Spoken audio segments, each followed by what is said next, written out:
So, today we are going to talk about how social media platforms such as Instagram, TikTok, YouTube Shorts, YouTube Longform, and Facebook all integrate with your real estate business. And I'm talking primarily from the video aspect because we know today, in the day and age of modern day real estate, video is king. And quite honestly, maybe even queen too. But a lot of people are out there telling real estate agents that they need to do shorter videos, that they need to do videos about the escrow process and, buyer market updates and things like that.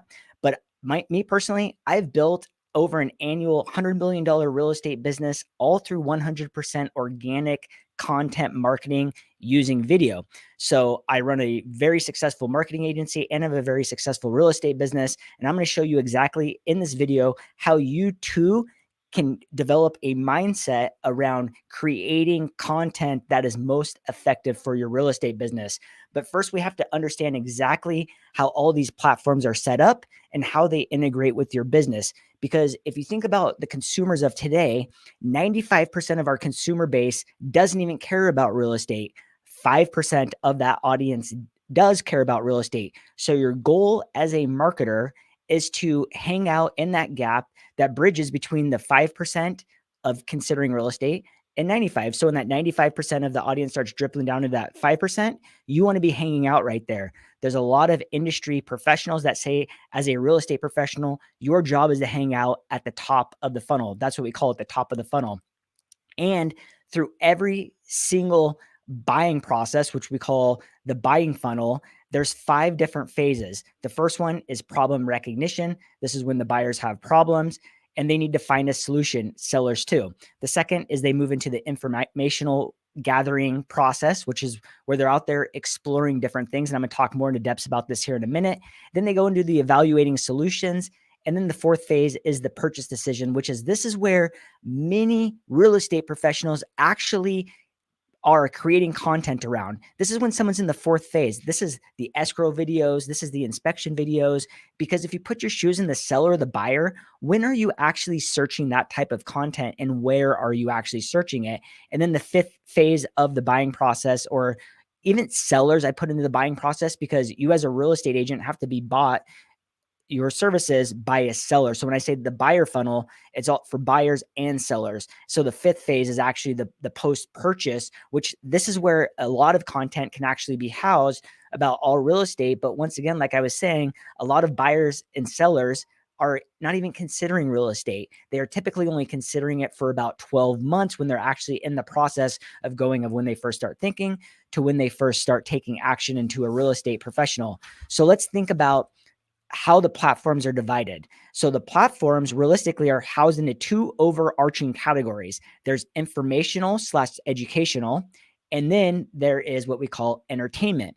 Like I mentioned before, let's talk about how each platform was actually developed and what it was developed for.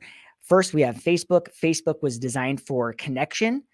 Instagram was developed for sharing pictures with your connections. That's why Facebook bought Instagram. And then they integrated Reels once YouTube started really taking over.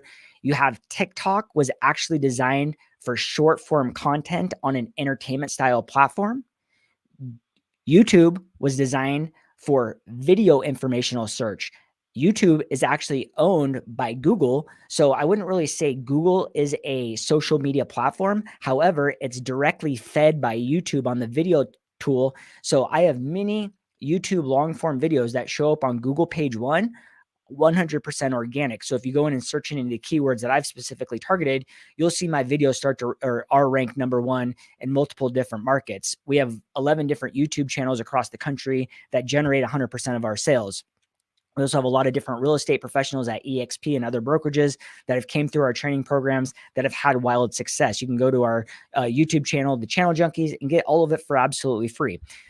So Google and YouTube are giant search engine portals that people are actually going to search out content well before they're going to things such as Facebook, Instagram, and TikTok. However, YouTube Shorts and YouTube in general was losing a lot of traction to TikTok. Why was YouTube losing traction to TikTok? Is because YouTube was long form informational and people were actually wanting to be entertained. So a lot of people went to YouTube to watch just entertainment style videos.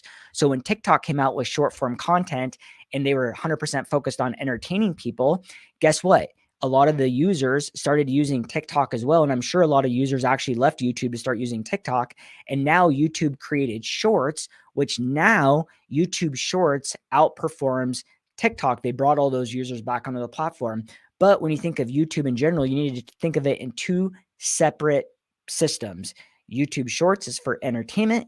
YouTube long form is for information / educational.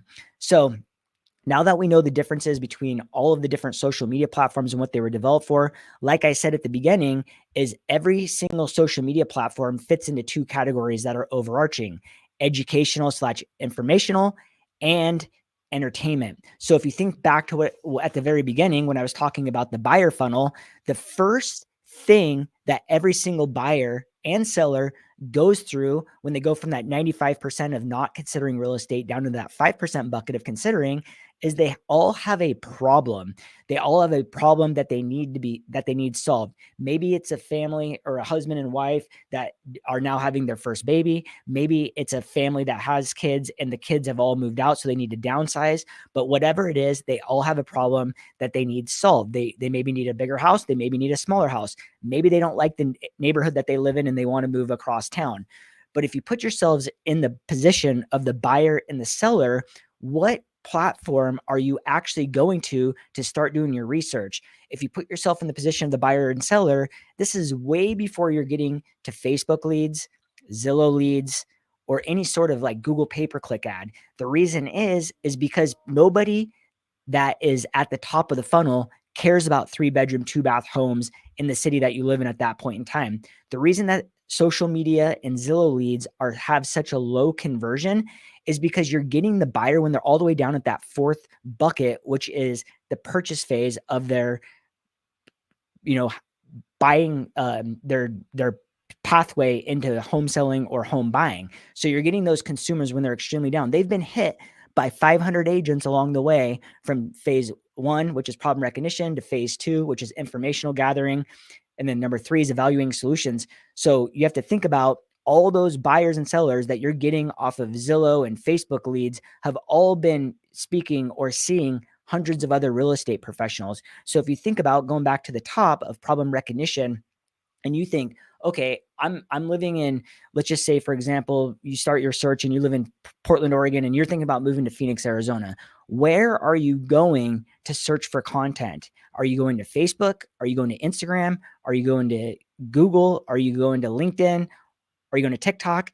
51% of all home buyers now say that YouTube is their number one primary search tool when it comes to buying real estate. And the reason is because the consumers now say that they can go onto a platform and see what it's like to live in that area. So if you put yourself in the position of the very, first part of the process of buying, real estate, you're thinking way far in advance. You're thinking, where should I live? What's the best neighborhoods? What's the best areas? What's the cost of living down here? And if you think about it in an overarching concept, if you're relocating to a new market and you know nothing about the, the sub-cities that are around the main city, you don't even know.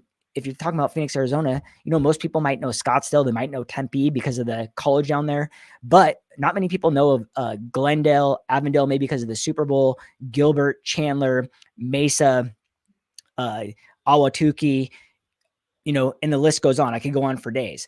So people don't really know much beyond their own area. So the reality is, when it comes to Facebook, if they went into a Facebook group, they all know that getting the information is going to take a little bit of time. They all know by going to Instagram or TikTok, the information is going to take a little bit of time. YouTube serves up the information that they're looking for way far in advance. So YouTube is the tool that lives at the top of the funnel. Now, moving along, you got the informational gathering part of the process, which is now they're out there searching, and now they're seeing a couple agents pop up. Maybe 2, maybe 6, 7, 8 agents are doing content in that market. And they have to now move into the third phase, which is evaluating solutions. What agent are they watching that is, fueling them? Which one are they relating to? Which one are they feeling the vibes with? And then they decide to pick up the phone.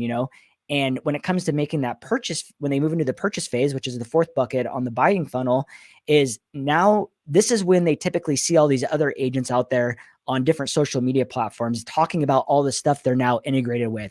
If you're a buyer or a seller and you go under contract and now there's a 10-day inspection period, or maybe it's 7, maybe it's 5, just depends what market you're in, and the buyer or seller maybe hasn't been educated the best on what an inspection process is and what's normal, where do they go? They're going to YouTube and they're typing in, what is a normal inspection process like? Or, what is the escrow process like? They're only searching that content when it's on their mind. So also, if you're doing those videos on Instagram and Facebook, a lot of times you'll get reached out to by people that are already in the process. And they're like, oh, hey, I'm actually under contract on a house and I just saw that you were doing this video on the escrow process. I have a question for you.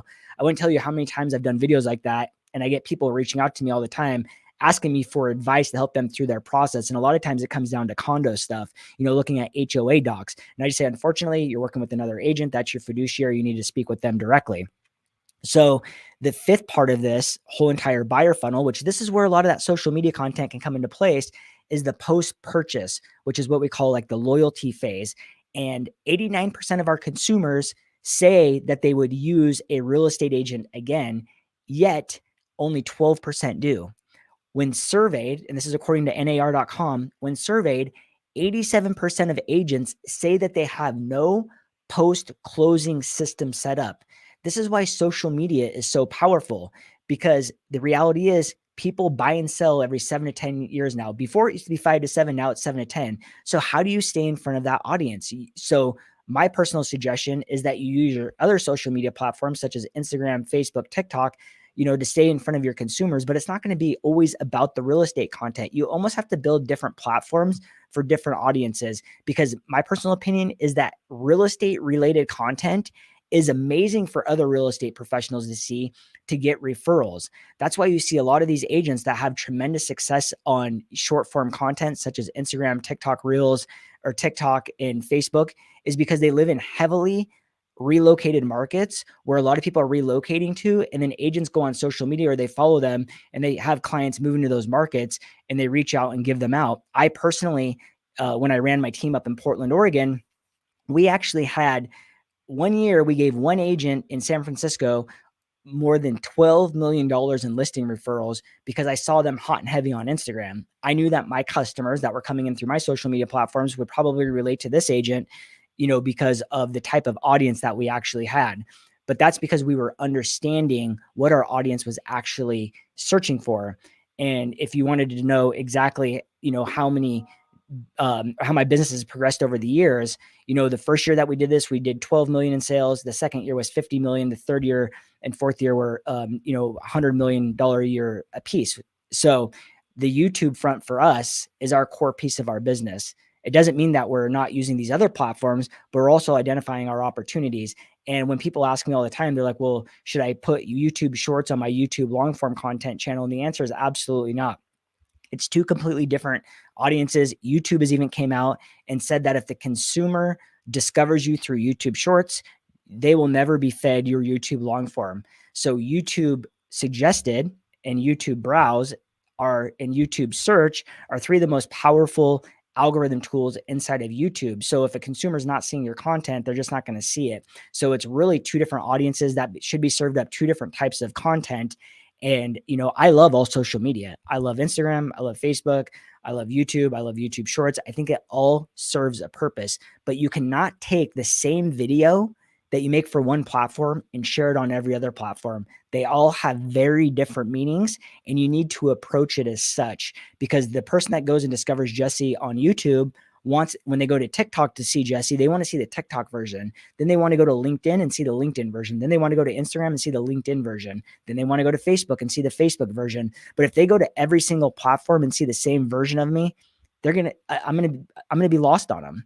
So at the end of the day, you need to focus in on a social media strategy that works the best for you and your business. And quite honestly, you have to understand what you want, because a lot of people are served up views and subscribers. Our personal motto is we sell homes, not views and subscribers. And we really focus on the niches of what our consumers want. Because if you're buying views and subscribers out there, they're typically not coming from your market. So those platforms then start serving up your content into all these other markets, and it really taints the algorithm. So my suggestion is build it organically, build it for the audience that you want to see. And I really hope that you can build a very successful, robust social media platform that works for you and your business that will give you long-term sustainable results.